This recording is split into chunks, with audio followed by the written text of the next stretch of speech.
Pada video kali ini, kita akan ngebahas mengenai SEO multilokasi. Apa itu SEO multilokasi dan bagaimana cara penerapannya menurut Google? Penasaran? Yuk, simak video ini sampai selesai.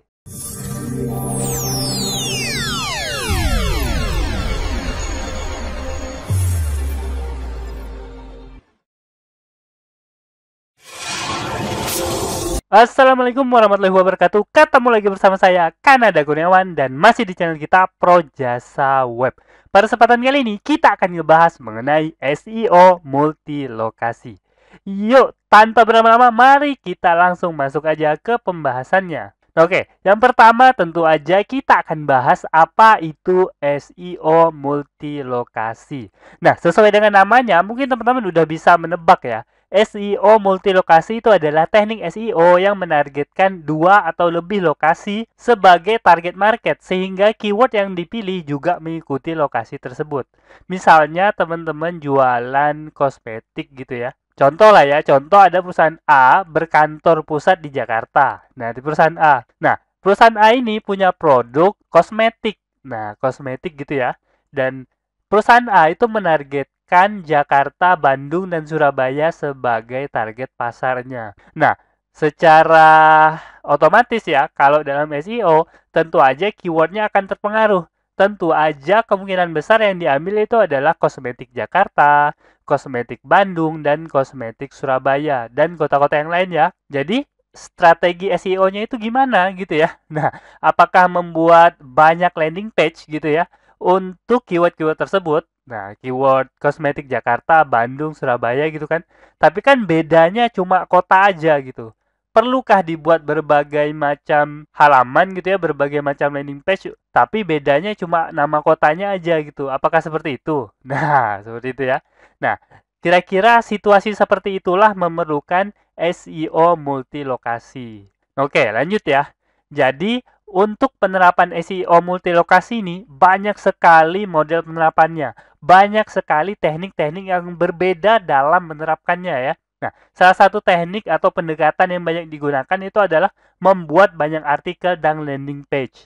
Bahkan ada beberapa teknik yang menyarankan untuk membuat artikel untuk seluruh kota di Indonesia gitu kan. Jadi ada ratusan gitu ya. Misalnya menyasar kosmetik A gitu ya. Kemudian dibuat sesuai kota yang ada di Indonesia. Maka akan jadi ratusan artikel, bahkan mungkin ribuan artikel ya, kalau seluruh kota di Indonesia dimasukin. Nah, bayangin aja gitu kan. Nah, teknik seperti itu biasa juga dilakukannya. Nah, itu pendekatan pertama. Nah, tentu aja teknik ini, pendekatan seperti ini itu akan berakibat banyak sekali halaman yang duplikat atau mirip-mirip gitu ya. Kenapa? Karena perbedaannya hanya nama kota. Nah, seperti itu. Nah, pendekatan yang lain ada juga yang lebih ke pendekatan teknis, yaitu adalah membuat halaman yang dinamis. Artinya apa? Artinya halaman tersebut bisa mendeteksi lokasi dari pengunjung yang membuka halaman tersebut. Misalnya pengunjungnya berada di Bandung, maka otomatis konten halaman tersebut berubah sesuai dengan lokasi tersebut. Jadi menyesuaikan semuanya. Jadi halamannya berubah menjadi halaman Bandung gitu ya. Nah, kalau pengunjungnya berasal dari Jogja, maka begitu juga halamannya akan dinamis berubah sesuai dengan lokasi pengunjung. Nah, itu teknik kedua. Nah, tentu aja teknik kedua ini akan merubah konten secara dinamis tergantung lokasi pengunjungnya.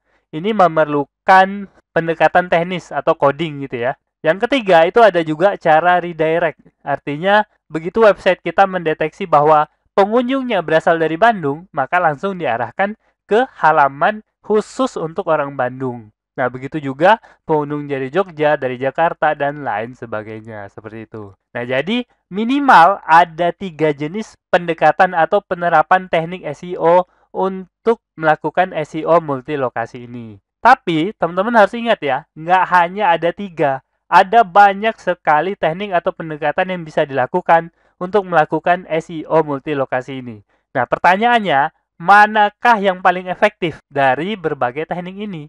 Nah, ini nggak bisa dijawab secara langsung ya. Tiap kondisi, setiap bisnis itu beda kondisinya. Setiap lokasi itu beda kondisinya. Artinya, teman-teman harus melakukan uji coba, mengecek langsung berbagai teknik tersebut. Yang mana yang betul-betul efektif untuk studi kasus teman-teman. Bisa saja teknik A itu bisa efektif pada bisnis teman-teman. Tapi begitu teknik A itu diterapkan ke bisnis yang lain, itu bisa jadi nggak efektif gitu ya. Jadi betul-betul harus diuji coba langsung tekniknya. Nah, kemudian ini yang terpenting. Bagaimana saran Google untuk melakukan SEO multilokasi ini? Nah, ini akan kita bicarakan ya. Bukan teknik-tekniknya apa aja, tapi apa pendapat Google mengenai SEO multilokasi. Oke, lanjut ya. Jadi SEO multilokasi menurut Google. Nah, jadi menurut Google di sini saya nggak ambil dari dokumentasi Google, tapi saya mengambil dari John Mueller ya, di acara Google SEO Office Hour. Nah, Google SEO Office Hour ini dilaksanakan tanggal 14 Januari tahun 2022. Artinya baru beberapa hari yang lalu. Jadi betul-betul berasal langsung dari Google, dari John Mueller langsung, dan ini belum masuk ke dokumentasinya Google. Jadi kalau teman-teman cari di dokumentasi Google, itu nggak ada ngebahas SEO multilokasi.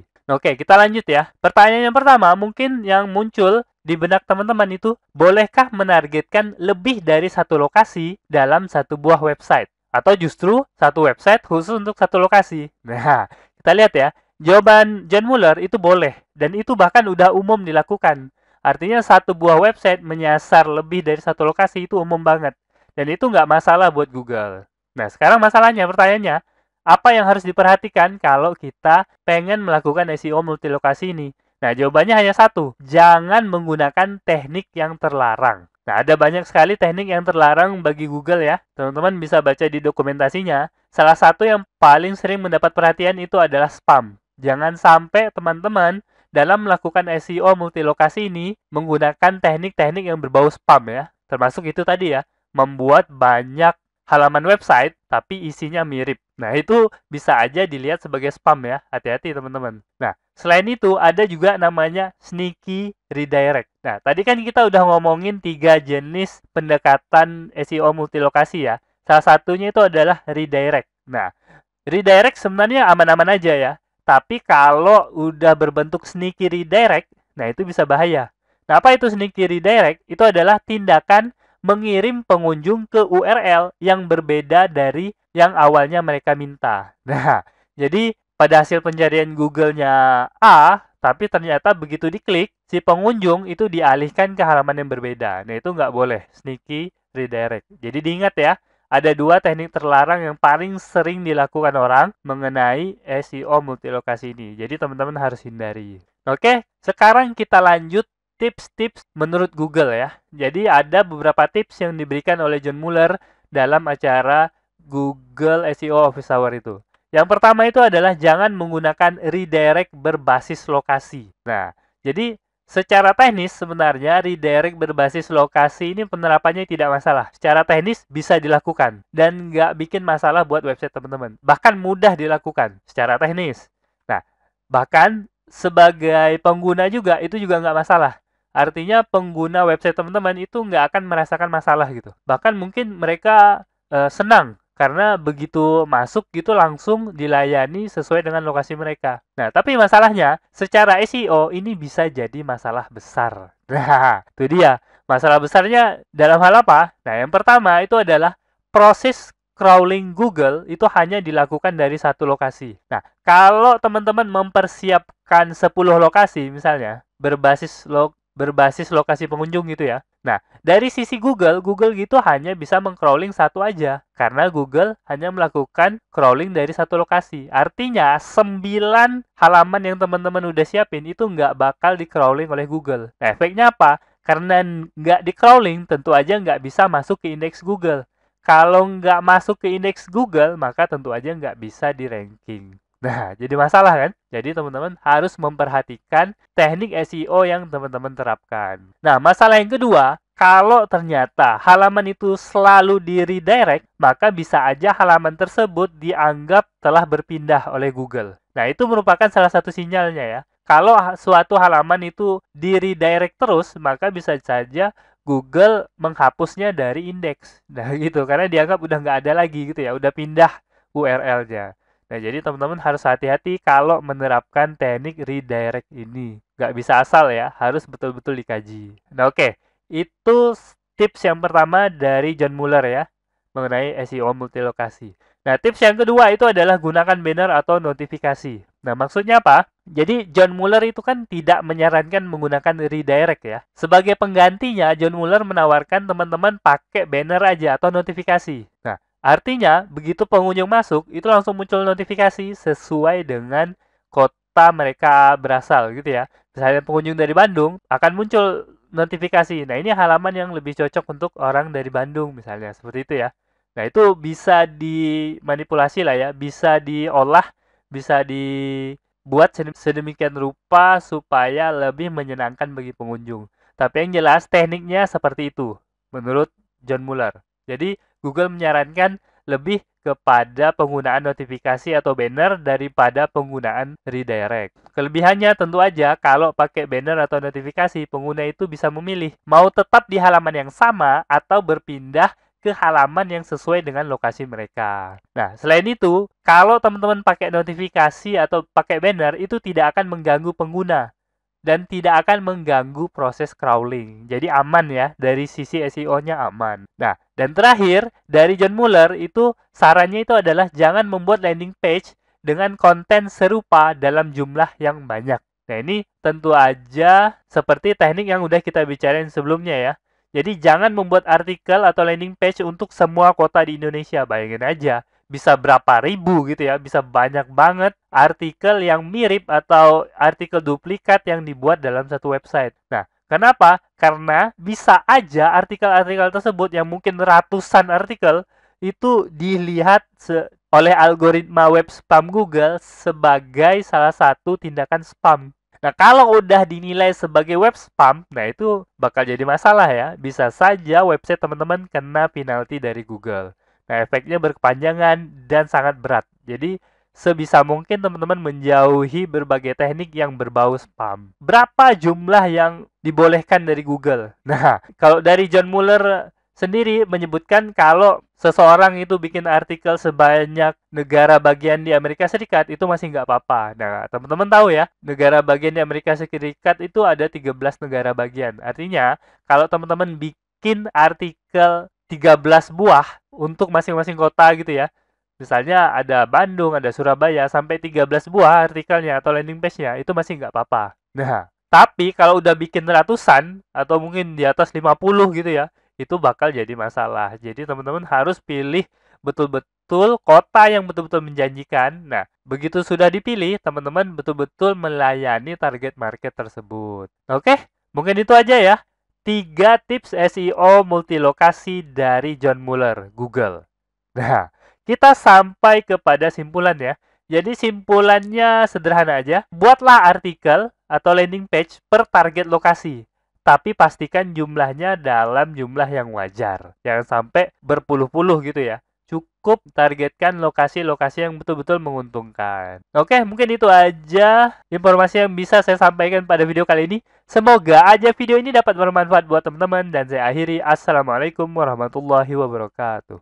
Oke, seperti biasa, jika ada yang salah dari apa yang saya sampaikan, tolong teman-teman ingatin ya. Jangan sampai nggak diingatin, supaya saya dapat melakukan perbaikan pada channel ini dan pada diri saya sendiri. Dan jika ada pendapat yang berbeda, teman-teman bisa masukin ke kolom komentar, supaya kita bisa berdiskusi. Jika ada masukan, teman-teman jangan sungkan untuk menyampaikannya, karena saya sangat terbuka dengan segala macam masukan. Dan jika teman-teman memiliki usulan pembahasan, cantumkan juga di kolom komentar, supaya semua usulan teman-teman dapat saya wujudkan dalam bentuk video. Buat yang belum tahu, video ini adalah bagian dari program Akademi Projasa Web, tempat di mana teman-teman bisa belajar digital marketing secara gratis. Caranya mudah, cukup kunjungi projasaweb.com/academy. Ada ratusan artikel dan video yang dapat teman-teman pelajari. Jika ada pertanyaan mengenai materi, teman-teman tinggal hubungi saya melalui email info@projasaweb.com. Gratis tanpa biaya apapun. Harapannya dengan program ini semakin banyak orang yang memahami digital marketing. Saya percaya jika semakin banyak orang yang paham digital marketing, maka ekonomi kita juga akan semakin baik. Yuk, dukung program ini dengan cara subscribe dan share video ini, serta mengunjungi Projasa Web Academy.